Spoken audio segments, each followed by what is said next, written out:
দুনিয়াবি যে কোনো বিষয়, যে কোনো গুরুত্বপূর্ণ কাজ, যে কোনো গুরুত্বপূর্ণ বড় কাজ, এটা করার আগে দুইটা আমল করতে হবে। এক হলো ইস্তেশারা, আর একটা হলো ইস্তেখারা। একটা হলো পরামর্শ গ্রহণ করা, আর হলো আল্লাহর কাছ থেকে কল্যাণ কোথায় আছে সেটা দোয়া করে কামনা করে চেয়ে নেওয়া। চেষ্টা করবো তো ইনশাআল্লাহ। তাহলে ইস্তেখারা পুরাটা হলো কিন্তু একটা আমল। ইস্তেখারা মানে কিন্তু দোয়া, আল্লাহর কাছে এটা দোয়া, 2 রাকাত নামাজ পড়ে দোয়াটা পাঠ করা। এর মাধ্যমে, এই দোয়া নিবেদনের মাধ্যমে আপনি আল্লাহর কাছ থেকে কল্যাণ আশা করলেন, কল্যাণ কামনা করলেন। এরপর আপনি আল্লাহর পরে পরিপূর্ণ তাওয়াক্কুল করবেন যে এর পিছনে আল্লাহ তাআলা আমাকে কল্যাণ দিবেন। দোয়া করতে থাকবেন। নবী সাল্লাল্লাহু আলাইহি ওয়াসাল্লাম প্রায় বলতে থাকতেন, আল্লাহুম্মা খিরলি ওয়াখতারলি, আল্লাহুম্মা খিরলি ওয়াখতারলি। এটা হলো সংক্ষিপ্ত ইস্তেখারা। আপনি হাঁটতে চলতে ফিরতে সবসময় বলতে পারেন, আল্লাহ আপনি আমার জন্য কল্যাণ দান করেন, আমার জন্য নির্বাচন করে দেন যে আমার কোনটা করা উচিত। আল্লাহুম্মা খিরলি ওয়াখতারলি বেশি বেশি করে পড়লেন, বাস। এটা এক প্রকারের ইস্তেখারা। আর মূল ইস্তেখারা যেটা, সেটা তো আমরা পড়বো ইনশাআল্লাহ বিইذনিল্লাহ, বেশি বেশি করে প্রত্যেকটা গুরুত্বপূর্ণ কাজে ইস্তেখারা করতে থাকবো এবং আল্লাহর উপরে পরিপূর্ণ তাওয়াক্কুল রাখবো। ঠিক আছে তো ইনশাআল্লাহ? আমল করবো তো ইনশাআল্লাহ? আল্লাহ আমাদের সবাইকে আমলের তৌফিক দান করুন। তবে ইস্তেখারা করার ব্যাপারে আমাদের মধ্যে অনেকগুলো বিভিন্ন রকমের চিন্তাধারা প্রচলিত আছে। এর ভিতরে একটা হলো, আমরা মনে করি যে ইস্তেখারা কিছু নেককার মানুষকে দিয়ে করাইতে হয়। এই জন্য অনেক লোক আছে দেখবেন, বিভিন্ন হুজুরদেরকে ধরেন যে হুজুর আমারে আপনি ইস্তেখারা করাই দেন। এটা নবী করিম সাল্লাল্লাহু আলাইহি ওয়াসাল্লামের সুন্নাহ দ্বারা প্রমাণিত না।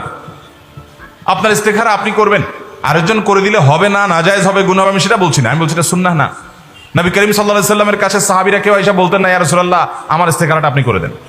এরকম কোনো হাদিস থেকে আমরা যাই না। অথবা সাহাবীরা তাদের মধ্যে সিনিয়র সাহাবীদের কাছে, তুলনামূলক আমলদার মানুষের কাছে গিয়ে বলছেন, এরকম কোনো রেওয়ায়েতও আমরা পাই না।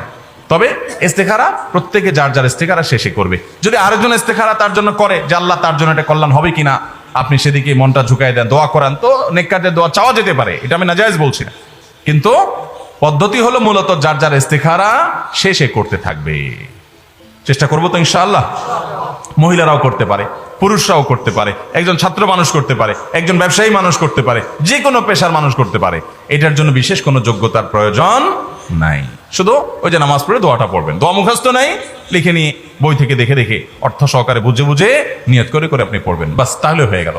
আর ওই যে পরামর্শ মশওয়ারা, যেটা আমাদের থেকে বিদায় হয়ে গেছে, তাহলে পরামর্শ ভিত্তিক আমরা জীবনযাপন করব, ইস্তেখারা ভিত্তিক জীবনযাপন করব। তবে শরীয়তের কোনো হালাল হারাম কাজ করবেন কি করবেন না, শরীয়তের কোনো নির্দেশিত কাজ করবেন কি করবেন না, এই বিষয়ে আবার ইস্তেখারা চলবে না।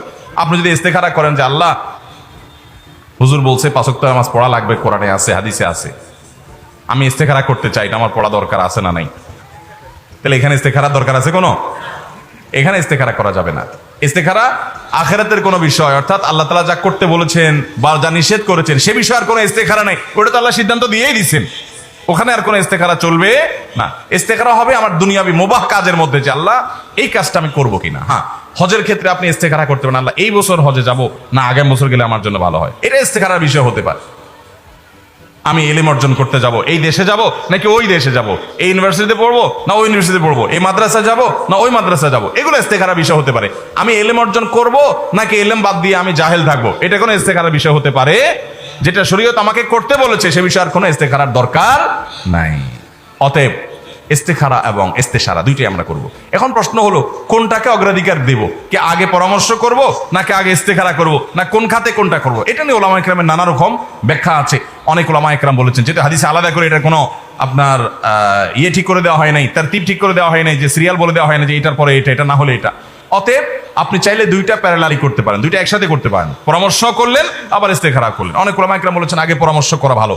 পরামর্শ আবার ওই যে যার সাথে যেটা করলে ভালো হয় তার সাথে সে বিষয়ে পরামর্শ করলে, যে বিষয়ে যিনি জানেন বুঝেন, তার অভিজ্ঞতা নিয়ে, তার দক্ষতা থেকে পরামর্শ নিয়ে এরপর আপনি আল্লাহর কাছে ইস্তেখারা করলেন। এটাকে অনেক উলামা ইকরাম তারজিহ দিয়েছেন। আবার অনেক উলামা ইকরাম প্রাধান্য দিয়েছেন এর উল্টাটাকে, যে না, আগে আল্লাহর কাছে ইস্তেখারা করবেন, এরপর বিভিন্ন সাথে মশওয়ারা করবেন। আপনি চাইলে দুইটাই একসাথে করতে পারেন। আবার কিছু কিছু কাজ আছে যেখানে আপনার কাছে মনে হয় এখানে অভিজ্ঞতাটা বেশি দরকার, তাহলে সেখানে শুধু পরামর্শ করেন, কোনো অসুবিধা নেই। আবার যেখানে বিশেষ করে মানে অভিজ্ঞতা দিয়ে আসলে বলা কঠিন, একটা লোক তার সাথে আমি কাজ করবো কিনা জানা কঠিন, আমি সেখানে আল্লাহর এলমে গায়েব থেকে সাহায্য নিলাম ইস্তেখারার মাধ্যমে, সেটাও করা যেতে পারে। তাহলে আল্লাহর এলমে গায়েব থেকে সাহায্য নেওয়ার যে সুযোগ আছে, এই সুযোগ আমরা হাতছাড়া করে বসে থাকি অনেকে। কত বড় কপাল পড়া, কত বড় হতভাগা আমরা। অতএব আমাদের দুনিয়াবী সকল গুরুত্বপূর্ণ সিদ্ধান্তে আমরা দুটি আমল করবো ইনশাআল্লাহ, পরামর্শ গ্রহণ করা এবং ইস্তেখারা করা।